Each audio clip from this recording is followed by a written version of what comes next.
বলিউড অভিনেত্রী শ্রদ্ধা কাপুর সম্প্রতি মুক্তি পেয়েছে তার অভিনীত সিনেমা স্ত্রী 2। অমর কৌশিক পরিচালিত এ সিনেমায় তার বিপরীতে অভিনয় করেছেন রাজকুমার রাও। কমেডি ও হরর ঘরানার এই সিনেমাটি গত 15ই আগস্ট বিশ্বের 3000 পর্দায় মুক্তি পায়। মুক্তির প্রথম দিনেই প্রেক্ষাগৃহে বাজিমাত করে সিনেমাটি। চলতি বছরে বেশ কটি হিন্দি সিনেমা মুক্তি পেয়েছে। প্রথম দিনে সবচেয়ে আয় করা সিনেমার মধ্যে এটির অবস্থান শীর্ষে।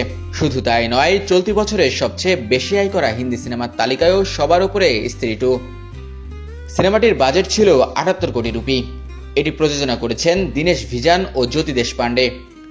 মুক্তির 15তম দিনে বক্স অফিসে খানিকটা আয় কমেছে, কিন্তু জয়রথ এখনো থামেনি। সানসিল্কের তথ্য অনুসারে মুক্তির 15 দিনে শুধু ভারতে স্ত্রী 2 আয় করেছে 517 কোটি রুপির বেশি। বিদেশে আয় করেছে 100 কোটি রুপি। বিশ্বব্যাপী সিনেমাটি মোট আয় করেছে 617 কোটি রুপির বেশি, বাংলাদেশি মুদ্রায় যা 880 কোটি 75 লাখ টাকার বেশি। কেবল বক্স অফিসেই নয়, দর্শক সমালোচকেরাও সিনেমাটি দেখে ভূয়সী প্রশংসা করেছেন।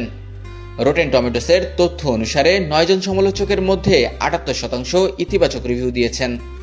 10-এর মধ্যে সিনেমাটির রেটিং দিয়েছেন 6.5। বলিউড হাঙ্গামা 5-এর মধ্যে রেটিং দিয়েছেন 4.5। শ্রদ্ধা কাপুর ও রাজকুমার রাও ছাড়াও সিনেমাটির বিভিন্ন চরিত্রে অভিনয় করেছেন পঙ্কজ ত্রিপাঠী, অভিষেক ব্যানার্জি, মুস্তাক খানের মতো শিল্পীরা। তাছাড়াও সিনেমাটিতে অক্ষয় কুমার, তামান্না ভাটিয়া, বরুণ ধাওয়ানের মতো বেশ কজন তারকা শিল্পী ক্যামিও চরিত্রে অভিনয় করেছেন।